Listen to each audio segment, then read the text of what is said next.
आचार्य देव यहाँ करने वाले हैं। आत्म कल्याण की बहुत मार्मिक प्रेरणा यहाँ दी गई कि भाई अत्यंत मलिन कष्ट प्रदान करने वाला आदि और व्याधि का घर इस देह के प्रति तो स्नेह क्यों करता है। क्रोधादि कषायों से युक्त होकर अविवेकी बना हुआ क्यों अपना ही बुरा करता है। जन्म मरण के लिए निरंतर उद्यम कर रहा है, तुझे विचार नहीं है कि तेरा बुढ़ापा आ गया है, तो विचार नहीं करता है कि प्रभव नजदीक आ गया है। तू पागल हो गया है क्या? कल्याण के नाम पर अकल्याण के कार्य क्यों करता है? नाम तो लगाता है कि मैं अपना हित करता हूँ, भला करता हूँ, और काम करता है कल्याण अकल्याण का। क्या तू अपना ही शत्रु है? क्या तू अपना ही अहित करने वाला है? तुझे जरा भी विचार विवेक नहीं है। विषय कषाय से परान्मुख हो, अनाचार को छोड़, बंध के कारणभूत रागादि का अभाव कर, आत्म कल्याण कर, गुरु के उपदेश को स्वीकार कर। दिगंबर संतों ने, दिगंबर गुरुओं ने जो आत्म कल्याण के लिए मार्ग बतलाया है, जो हितकारी मार्ग बतलाया है, वही मार्ग अपनाने योग्य है, वही रास्ता ग्रहण करने योग्य है। इस तरह आत्म कल्याण के मार्ग पर लगने की ही आचार्य देव ने एकमात्र प्रेरणा दी। आचार्य देव कहना चाहते हैं कि हे जीव, कल्याण तो सभी चाहते हैं और तू भी आत्महित और आत्म कल्याण चाहता है, लेकिन आत्महित और आत्म कल्याण की भावना चाहने वाला ऐसे पंचेंद्रिय विषयों की तरफ आकर्षित नहीं होता। पहले आत्म क्या है और आत्मा का हित क्या है, इस बारे में तुझे विचार करना चाहिए। वही जब तक अपने आप की खबर नहीं हो, तब तक अपना हित किसमें है इसकी खबर कैसे होगी। तुझे अपना हित करना है ना, तो पहले ये तो नक्की कर कि अपन कौन है। अपना ही पता नहीं है और अपने हित की बात सोचता है। जैसे मान लो कोई व्यक्ति अपने घर के भले की सोचे, लेकिन उसे पता ही नहीं हो कि अपना घर कौन सा है, तो क्या होगा? जिसे अपने घर का पता नहीं है वो अपने घर का भला कैसे करेगा? तो जिसे अपना पता नहीं है वो अपना भला कैसे करेगा? आत्म कल्याण तो सब चाहते हैं और भ्रम से देह को ही आत्म मानकर उसी के कल्याण के बारे में विचार किया करते हैं। ये कह रहे हैं आत्मा के बारे में विचार करो और आत्मा का अहित करने वाले जो रागादिक हैं उन रागादिक का त्याग करो, वे ही बंध के कारणभूत हैं। कहते हैं तृष्णा से उत्पन्न दुख का वर्णन, नई बात कहते हैं आगे कि तू आत्मा का अहित करने वाले विषयों का अनुरागी हुआ है, परंतु मनोवांछित विषयों की प्राप्ति हुए बिना केवल क्लेश ही भोगता है। यह बात ये आचार्य देव आगामी छंद में कहने वाले हैं। यहाँ आत्मा का अहित करने वाले विषयों का अनुरागी, विषयानुरागी की बात कह रहे हैं और साथ साथ में क्या कह रहे हैं? अहित करने वाले। पंचेंद्रिय के विषय भोग ये सब आत्मा का अहित करने वाले हैं, इनका अनुरागी हुआ है। और चाहता क्या है? मनोवांछित विषयों की प्राप्ति चाहता है। जैसा मन में आया उन विषयों की प्राप्ति चाहता है। कभी कुछ और कभी कुछ अपनी इच्छानुसार, अपनी मति कल्पनानुसार जिन जिन विषयों में इसे आनंद लगता है उन विषयों की प्राप्ति की ये कामना और भावना निरंतर बनाए रखता है। निरंतर मन में ये बात चलती रहती है, मुझे ये मिल जाए तो मैं सुखी हो जाऊंगा, ये मिल जाए तो मैं सुखी हो जाऊंगा, मुझे ये क्यों नहीं मिल जाता है, ये मिल जाना चाहिए।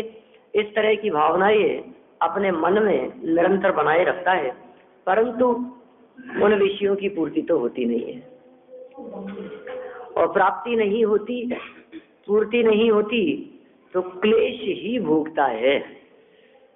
एकमात्र संक्लेश, कलुषता, आकुलता यही हाथ लगती है, इसके अलावा और कुछ नहीं। और टोडरमल जी की वे पंक्तियां पुनः स्मरण योग्य है कि इस जगत में किसी को कुछ भी नहीं मिलता। 50 पेज पर जो लाइनें दी थी, इस जगत में किसी को कुछ भी नहीं मिलता, इसलिए खेत खिन्न रहता है।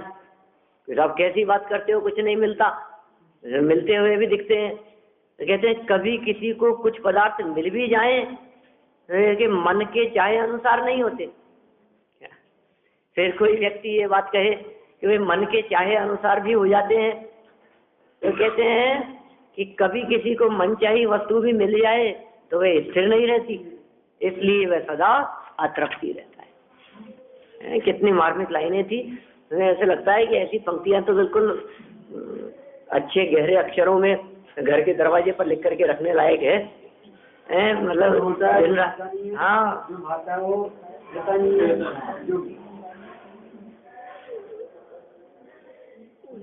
जो चाहता है वो होता नहीं, जो होता है वो भाता नहीं, और जो भाता है वो रहता है। इसलिए सुख साता नहीं, ऐसा हो रहा है क्या? इसलिए सुख साता नहीं, सब जगह नहीं नहीं आया ना लास्ट में। जो चाहता है वो होता नहीं,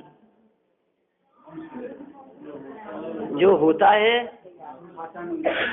वो भाता नहीं है।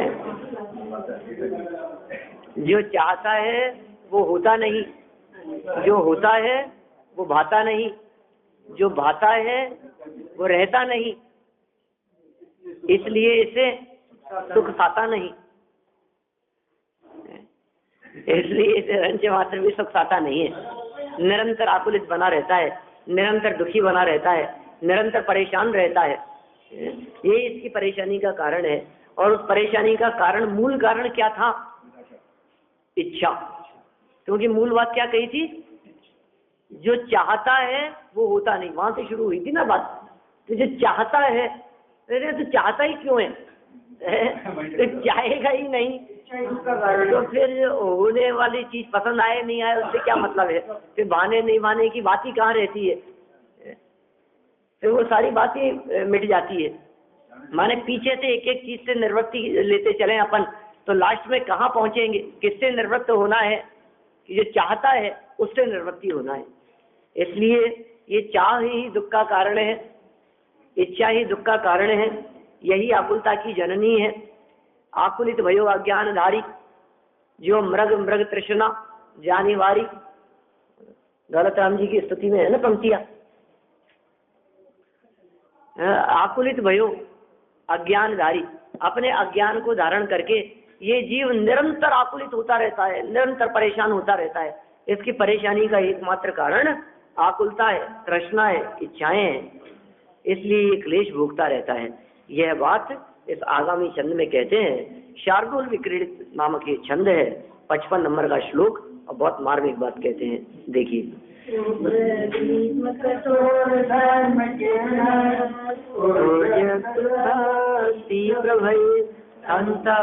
सकलेन्द्रिय समृद्ध तृष्णो जन अप्राप्याभिमतं विवेक विमुख पाप प्रयासाकुल।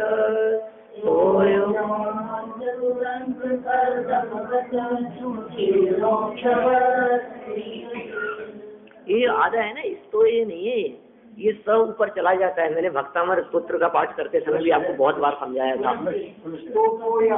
ये जो आधा से है ना चौथी लाइन में, तो यो नहीं है, तो यो नहीं है, ये तो यो ही बोलना है आपको इसको। हाँ, जब जब ऐसे पहले स्टार्टिंग के अंदर आधा सा आएगा, आप उसको आधे से को उड़ा ही देंगे, बोलेंगे ही नहीं बिल्कुल भी, क्योंकि ऊपर ही चला गया हूँ। पाप प्रयासाकुलस, आगे ढेस लग रहा है ना वहाँ, कुलस वहाँ चला गया। फिर तोयो पांच दुरंत करदम गत, क्या विसर्गी है ये? हाँ, बोल सकते हैं।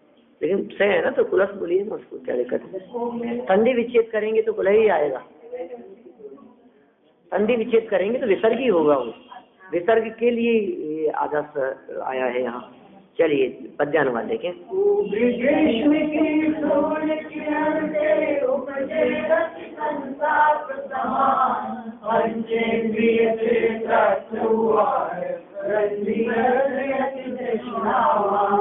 इष्ट प्राप्ति से रहित और अविवेकी करता पापाचार, हरे शास्त्र कर समझित वृषभवत क्या कह रहे हैं? उग्र ग्रीष्म की सूर्य किरण से, अभी तो ठंड है, ये कह रहे हैं गर्मियों का समय हो और बहुत तेज गर्मी पड़ी हो और उसमें सूर्य की किरणों से जो उत्पन्न होता हो संताप, अत्यंत तीव्र संताप, ऐसा संताप पंचेंद्रियों से तप्त होने पर भी होता है। और उसमें भी वो पंचेंद्रियों से उत्पन्न होने वाला तप्तायमान वो पीड़ा, वो ताप, वो संताप और अधिक वृद्धिंगत हो जाता है यदि वो तृष्णावान और है तो। कोई व्यक्ति इच्छाओं से युक्त है, तृष्णावान है, तो उसको पंचेंद्रियों से होने वाला ताप और अधिक वृद्धि को प्राप्त हो जाता है। इष्ट प्राप्ति से रहित अविवेकी, हाँ, इष्ट प्राप्ति से रहित, इष्ट की प्राप्ति नहीं होती है, उससे रहित अविवेकी जीव निरंतर पापाचार करता रहता है। तृषातुर और कर्दम लिप्त, बहुत प्यास जिसे लगी हो, पानी पीने के लिए जो बहुत अधिक आतुर हो, और कर्दम लिप्त कीचड़ में फंसा हो, वृषभ बैल उसके समान सहता कष्ट अपार, अपार कष्ट को सहता है। एक तो तृषातुर की चर्चा पीछे की थी, कौन सी? हाँ, जल पाने के लिए मनुज ने कूप खोदना शुरू किया, पर खारा जल अल्प उसे पाताल लोक पर्यंत मिला। वह भी अति दुर्गंध युक्त करदम कीड़ों से था भरपूर, सूख गया तत्काल अहो विधि का विधान है कितना क्रूर। है बोलते बोलते याद हो जाती है पंक्तियां। कितने सुंदर पंक्तियां दिए, याद रखने योग्य है ऐसी पंक्तियां। माने कोई व्यक्ति जंगल में फंस गया और बहुत तेज प्यास लगने लगी, अब उलझा है, वहां इधर उधर भाग रहा है और रास्ता मिल नहीं रहा है और प्यास इतनी तेज लग रही है कि अब क्या करूं मैं। उसने सोचा कि क्या किया जाए, बोले जमीन में तो पानी होता ही होता है। ऐसा उसे विचार आया, क्या करे, बोलो मरता क्या नहीं करता। कि देखो मेरी किस्मत होगी ना तो थोड़े दूरी पे पानी मिल जाएगा, 10-5 फीट पे मिल जाए, तो पानी पीने के लिए इधर उधर भागने से तो अच्छा है। इतनी एनर्जी वेस्ट कर रहा हूँ, कभी इधर भाग रहा हूँ कभी उधर भाग रहा हूँ, कहीं पानी नहीं मिल रहा है। एक काम करता हूँ, मैं इसको खोदना शुरू करता हूँ, पानी कहीं तो मिलेगा आके नीचे। तो जल पाने के लिए उसने कूप खोदना शुरू किया,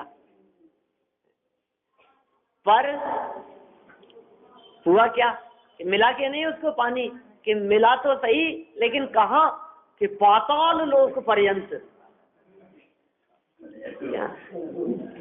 सीधा पाताल लोक पर्यंत मिल गया, कोई बात नहीं, मिल तो गया।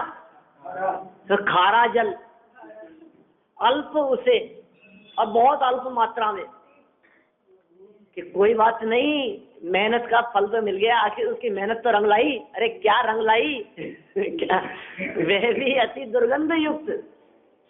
कोई बात नहीं, एक तरफ प्राण जा रहे हैं तो दुर्गंध आवे तो आवे, कोई बात नहीं, नाक बंद करके पी जाएगा। वह भी अति दुर्गंध युक्त। और कहते हैं इतना ही नहीं, करदम कीचड़ से मलिन, कि कोई बात नहीं, और उसमें भी कीड़े पड़े हुए, कीड़ों से था भरपूर। कोई बात नहीं साहब, छान लेंगे, कीड़े निकाल लेंगे, हैं, शर्ट उतार करके शर्ट से छान लेगा, हैं, थोड़ा बहुत जो होगा उससे काम चला लेगा। आखिर प्राण बचाने हैं उसको, लेकिन कहते हैं विधि का विधान तो देखो आप, सूख गया तत्काल अहो। वो जो मिला था वो भी तत्काल ही सूख गया। ये विधि का विधान, ये कर्मों की लीला बड़ी विचित्र है। विधि का विधान है कितना क्रूर, इसकी क्रूरता का कोई पार नहीं पा सकता है। माने जब पाप कर्म का उदय आता है तो कुछ नहीं मिलता है, कुछ हाथ नहीं लगता है। एक तरह बैल की चर्चा यहाँ कर रहे हैं कि कोई बैल पानी की इच्छा रखता हुआ कहीं किसी क्षेत्र में कुछ आगे बढ़ गया और वहां दलदल में फंस गया है। फिर तो उदाहरण दे रहे हैं ना, बैल वध का मतलब क्या है? तो बैल तो समझाओ पहले उदाहरण तो बताना पड़ेगा ना। कोई बैल ऐसे वहां जाकर के पानी पीने की तृषातुर वृषभ, पानी पीने की तीव्र इच्छा रखने वाला बैल वहां कीचड़ में जाकर के फंस गया। और क्या हुआ? प्यास और अधिक बढ़ती जा रही है, अपार कष्ट सह रहा है, निकलने का कोई मार्ग दिखाई नहीं दे रहा है। ऐसी विकट परिस्थिति में फंसे हुए बैल के समान ये व्यक्ति भी आगे बढ़ता चला जाता है, तृषा वेदना को दूर करने की चाह रखता हुआ। इससे तृषा वेदना मिट जाएगी, इससे संतुष्टि मिल जाएगी, इससे सुख चैन मिल जाएगा, और आगे बढ़ता हुआ उसे असंतुष्टि ही हाथ लगती है, दुखी उसके हाथ लगता है। ये बात यहाँ कह रहे हैं। अर्थ देखते हैं इसका, 53 पेज नंबर। यह प्राणी विवेक से विमुख होता हुआ, माने मूर्खता करता हुआ, विवेक विहीन, विवेक शून्य, क्या करता है? इंद्रिय विषयों से तप्तायमान हो रहा है। क्या कर रहा है ये प्राणी? विवेकहीन प्राणी इंद्रिय विषयों से तप्तायमान, माने जल रहा है पीड़ा से, स्पर्श इंद्रिय की पीड़ा से, रसना इंद्रिय, घ्राण, चक्षु, कर्ण, पांचों इंद्रियों की पीड़ा से मन में उत्पन्न होने वाली चाह, उससे जल रहा है, अंदर में दावानल जल रहा है, ऐसा कहते हैं आचार्य देव। हाँ, तो उससे तप्तायमान होता हुआ मनोवांछित वस्तु को न पाकर मन में जिन वस्तुओं की वांछा करता है, जिन वस्तुओं की इच्छा करता है, मनोवांछित, वांछा माने प्राप्ति की इच्छा, और मनोवांछित माने मन में जिस वस्तु को प्राप्त करना चाहता हो उसकी इच्छा। तो मनोवांछित वस्तुओं को न पाकर, मनोवांछित वस्तुएं उसे प्राप्त न हुई हो, तो इससे अति तृष्णा से पीड़ित होता हुआ, तृष्णा से नहीं, अति तृष्णा से पीड़ित होता हुआ अनेक पाप रूप उपायों से व्याकुल होता है। क्या करता है? उसके लिए अनेक प्रकार के पाप करता है। जब वेदना सही नहीं जाती तो अनेक प्रकार के पाप करता है।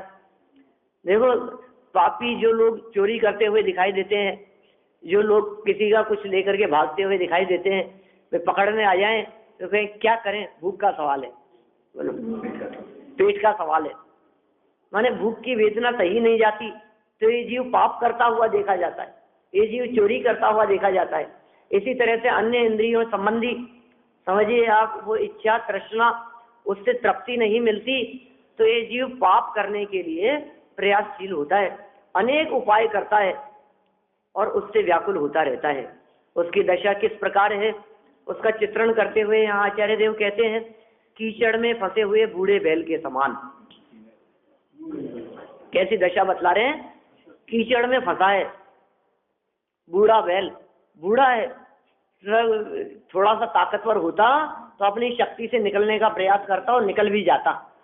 नहीं, वृद्ध बैल कह करके कहना चाहते निकलने में असमर्थ, अशक्त, कीचड़ में फंसे हुए बूढ़े बैल के समान दुखी होता है। ये इंद्रियां उग्र ग्रीष्म ऋतु के प्रचंड सूर्य की तप्त किरणों के समान आतापकारी है। ये इंद्रियां, पांचों ही इंद्रियां उग्र माने बहुत तेज गर्मी, ग्रीष्म ऋतु के प्रचंड सूर्य के समान, तप्त किरणों के समान आताप उत्पन्न करने वाली है, दुख उत्पन्न करने वाली है। देखिए इसका भावार्थ, जिस प्रकार ग्रीष्म ऋतु के सूर्य की प्रज्वलित किरणें तृष्णा को बढ़ाती है। बोलो, तृष्णा बढ़ती चली जाती है उससे। जितनी ज्यादा गर्मी होगी उतनी ज्यादा हमारे को प्यास ज्यादा लगेगी। होता है ना ऐसा, गर्मी में प्यास अधिक लगती है और सर्दी में प्यास नहीं लगती है। समझ लीजिए, उपवास आदि करने वाले लोगों को तो ऐसा लगता है कि मौसम ठंडा रहे तो थोड़ी शांति रहे, है ना। अब मौसम यदि ज्यादा गर्म है तो समझिए आप, फिर तो प्यास भी बहुत लगेगी और फिर सहन करना बहुत मुश्किल है, फिर बर्दाश्त नहीं किया जा सकेगा। ये कह रहे हैं गर्मी बहुत तेज है। जिस प्रकार ग्रीष्म ऋतु में सूर्य की प्रज्वलित किरणें तृष्णा को बढ़ाती है, उसी प्रकार ये इंद्रियां तृष्णा को बढ़ाती है, इच्छाओं को बढ़ाती है। यह अविवेकी प्राणी मनोवांछित वस्तु को न पाकर अति तृष्णा से व्याकुल होता है। क्या कह रहे हैं? अविवेकी है ये प्राणी, मनोवांछित वस्तु को न पाकर, और मनोवांछित तो होता भी नहीं है, और होगा कैसे? क्योंकि पीछे ये बात कही जा चुकी है कि तेरे मन के हिसाब से यदि काम हो जाए तो दूसरे के मन के हिसाब से क्यों नहीं हो। और यदि सभी के मन के हिसाब से काम हो जाए, यदि ऐसा कहा जाए कि सबके मन के हिसाब से होना चाहिए, तो फिर सबके मन की इच्छाएं तो अलग अलग हैं, एक दूसरे के विरोधी हैं। कैसे हो सकता है काम? कोई कुछ चाहता है और कोई कुछ चाहता है। कोई ये चाहता है कि जल्दी होना चाहिए, कोई ये चाहता है कि नहीं इतना जल्दी कैसे, थोड़ा तो अभी रुकना चाहिए। जो स्टेशन पर इंतजार कर रहे हैं ट्रेन का, वे कहते हैं कि आ क्यों नहीं रही है, जल्दी आ जानी चाहिए। और जो आने में लेट हो गए हैं वे सोचते हैं कि नहीं, अभी अभी लेट हो जानी चाहिए ट्रेन। और अब किसके हिसाब से चले? माली और किसान ये चाहता है कि खूब बरसात होनी चाहिए क्या, और धोबी ये चाहता है कि बरसात बिल्कुल नहीं होनी चाहिए, धूप निकलनी चाहिए, नहीं तो कपड़े कैसे सूखेंगे। बोलो, एक बरसात चाहता है और एक धूप चाहता है। बोलो, अब ये वस्तु स्थिति ऐसी है भैया, जितने लोग दुनिया में दिखाई देते हैं सबकी इच्छाएं अलग अलग है। दो व्यक्तियों की इच्छाएं एक दूसरे से मिलती ही नहीं है। अरे दो व्यक्तियों के विचार आपस में एक दूसरे से नहीं मिलते। ये तो छोटी सी बात कहीं किसी से कुछ मिलती हुई दिखाई देती है और कहते हैं अपने विचार कितने मिलते हैं। बोलो, यार आप क्या लेंगे? चाय लेंगे? कि नहीं मैं चाय नहीं। अरे आप भी चाय नहीं पीते? मैं भी चाय नहीं पीता। अपने विचार कितने मिलते हैं, कैसे मूर्खतापूर्ण बातें करता है। दो मतलब छोटी छोटी सी बातों में ऐसा लगता है कि अपने विचार कितने मिलते हैं। ये कहते हैं दो व्यक्तियों के विचार आपस में मिल ही नहीं सकते हैं। सर्वथा सबके विचार एक समान हो, आपस में एक दूसरे से विचार मिले, ऐसी बातें तीन काल में संभव ही नहीं है। इसलिए विचार मिलाने का प्रयास मत करो। ये विचार ही उत्पन्न न होवे, ये तृष्णा ही उत्पन्न न होवे, और मनोवांछित कार्य न होवे, या मन में वांछा न रहे, इस प्रकार की यहाँ बात रखने की बात करते हैं। ये कहते हैं अविवेकी प्राणी मनोवांछित वस्तु को न पाकर अति तृष्णा से व्याकुल होता है। व्याकुलता का कारण क्या है? मनोवांछित वस्तु का न मिलना, तथा मनोवांछित वस्तु नहीं मिलेगी तो व्याकुल होगा ही ना।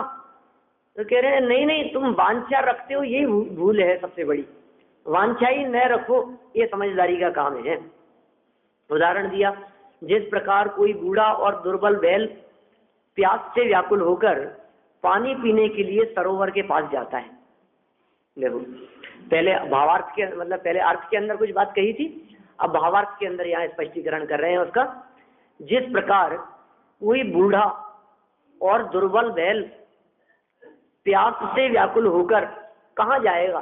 तालाब के पास में जाएगा, पानी पीने की इच्छा रखता हुआ पानी पीने के लिए सरोवर के पास जाता है, परंतु पानी तक न पहुंचने के पहले ही कीचड़ में फंसकर दुख भोगता है।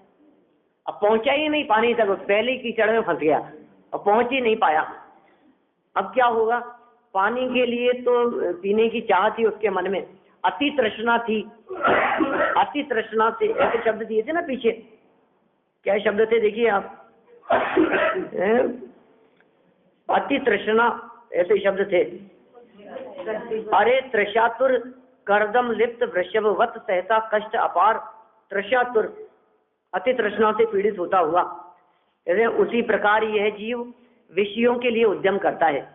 पंचेंद्रिय विषयों की प्राप्ति के लिए निरंतर उद्यमवंत रहता है, प्रयासशील रहता है, परंतु प्रश्न चिन्ह खड़ा कर दिया, चाहते तो बहुत हैं लेकिन चाहने से क्या होता है? वही जो चाहते हैं वो होता नहीं। कितना भी चाह लो आप, सारी दुनिया हमारी इच्छा के हिसाब से नहीं चलेगी, जगत का परिणमन हमारे हिसाब से नहीं होता, जगत के क्रियाकलाप हमारी इच्छा की अपेक्षा नहीं रखते। बोलो, जब इसको चांदी खरीदनी होती है तभी ये सोचता है कि भाव कम क्यों नहीं हो रहे हैं, जब इसको बेचनी होती है तो कहता है बढ़ क्यों नहीं रहे। बोलो, निरंतर ऐसे विचार। अब किसी को बेचना होता है और किसी को खरीदना होता है, अब दो व्यक्तियों के विचार न्यारे न्यारे हैं, तो भाव घटे के बढ़े, क्या करें कि भैया उसमें तेरी इच्छा नहीं चलती, अपनी इच्छा के हिसाब से नहीं चलता। बोलो, आप यदि आप ये चाहते हैं कि पेट्रोल के दाम नहीं बढ़े क्या, तो दुनिया में लोग ऐसे भी तो हैं जो ये चाहते हैं कि बढ़ने चाहिए।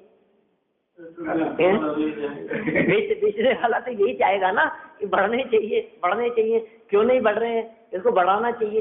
अरे लोगों की बढ़ाने की डिमांड होती है तभी तो बढ़ते हैं।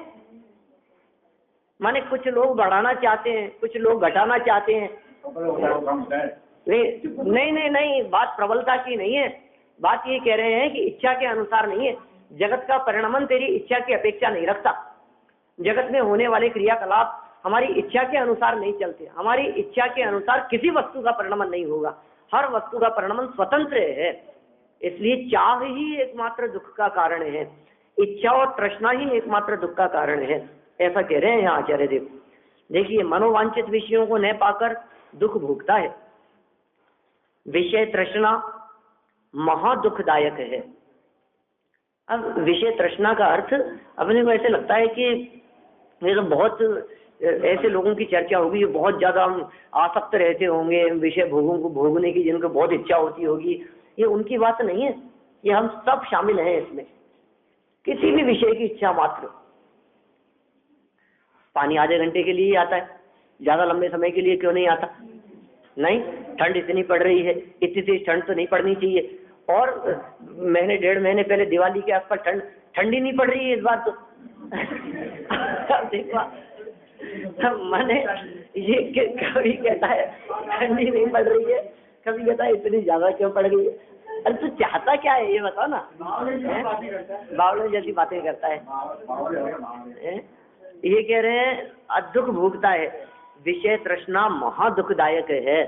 किसी भी विषय की तृष्णा मतलब किसी भी प्रकार की इच्छा, जो भी इच्छा हो, माने समझ लीजिए आप भोजन की इच्छा, पानी की इच्छा, जल ग्रहण करने की इच्छा, नहाने धोने की इच्छा, घूमने फिरने की इच्छा, कहीं भी कोई गाड़ी, कपड़े आदि जो भी इच्छा हो हमारे मन में, सर्व प्रकार की इच्छाओं के त्याग की बात करते हैं यहाँ।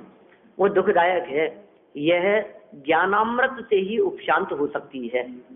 और साहब ये तृष्णाएं कैसे मिट सकती है? किसी व्यक्ति अरे साहब चाह तो होनी चाहिए ना, जिनकी आशा मर गई तो समझ लीजिए आप, उम्मीद पर तो दुनिया कायम है, उम्मीद तो रखनी चाहिए ना, आशा और उम्मीद तो होनी चाहिए हमारे को। आप कह रहे हो कि साहब उम्मीद ही मत रखो आप, तो ये कह रहे हैं ज्ञानामृत से ये शांत हो सकती है। ज्ञान रूपी अमृत का पान करने वाले ही एकमात्र इससे प्राप्त होते हैं। तास उपाय न आन ज्ञान घन घान बुझावे। उसका जगत में कोई उपाय नहीं दिखाई देता, एकमात्र ज्ञान की वर्षा ही, ज्ञान रूपी मूसलाधार वर्षा ही, ज्ञानामृत की वर्षा ही उसे शांत करने में, उपशांत करने में समर्थ हो सकती है। इस तरह से यहाँ तृष्णा से उत्पन्न होने वाले दुख की चर्चा की, और ये कहा गया कि ये विषयों की तृष्णा रखने वाला महादुखी होता है, क्योंकि ये महान दुखदायक है। फिर कहते हैं मोह रूपी अग्नि की विशेषता। मोह रूपी जो अग्नि है, मोहाग्नि, कई तरह की अग्नि होती है, मोहाग्नि, कामाग्नि, क्रोधाग्नि, विषयाग्नि है। यहाँ मोहाग्नि की चर्चा कर रहे हैं आचार्य देव। क्या कह रहे हैं? यहाँ कोई प्रश्न करता है, जिन्हें मन वांछित विषयों की प्राप्ति नहीं हुई वे दुख भोगते हैं। अरे जिन्हें हो जाती है वे थोड़ी ना दुख भोगते होंगे, वे तो आनंदित होते होंगे ना। तो कितना अपने को लगती है बात, हाँ हाँ देखो मेरे मन के हिसाब से काम हो गया, ये तो मुझे अच्छा लगता है। मन वांछित काम नहीं हो तो दुखी हो, और मन वांछित काम हो जावे तो क्यों दुखी हो गए हैं जीव। कह रहे यहाँ कोई प्रश्न करता है कि जिन्हें मनवांछित विषयों की प्राप्ति नहीं हुई वे दुख भोगते हैं। यह बात तो ठीक है, परंतु जिन इंद्र, चक्रवर्ती आदि को परिपूर्ण मनोवांछित विषय मिले हैं उनका क्लेश तो शांत हो जाएगा। बोलो, आप जरा विचार करके तो देखो इसके बारे में। आप गंभीरता से विचार करेंगे तो आपको पता लगेगा मनोवांछित विषयों की प्राप्ति हो जाने पर ये जीव सुखी होता है या नहीं होता। बात करने पर तो ऐसा ही लगता है हमने ये चाहा और ये हमारे को मिल गया, अब तो हम सुखी हो गए। हमने ये चाह रहे बस और कुछ नहीं चाहिए अपने को, तो बस ये काम हो जाए, ये काम बढ़िया से हो जाए अपने को। तो निरंतर इस तरह की बातें करता रहता है और वो काम पूरा होता नहीं है और नया काम सामने दिखाई देने लगता है। ये कह रहे हैं तुम इच्छाओं की पूर्ति करके सुखी होना चाहते हो, मनोवांछित विषयों की प्राप्ति से सुखी होना चाहते हो। आचार्य देव कह रहे हैं एक बार के लिए तुम उन लोगों को देख लो जिनके पास में सारे मनोवांछित विषय मौजूद हैं।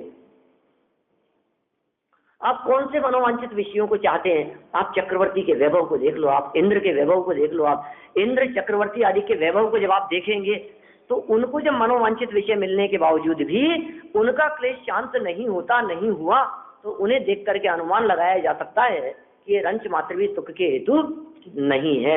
यह बात, इस प्रश्न का जवाब, इस प्रश्न का उत्तर आगामी चंद में दिया है। अपन इस प्रकरण को आगे बढ़ाएंगे।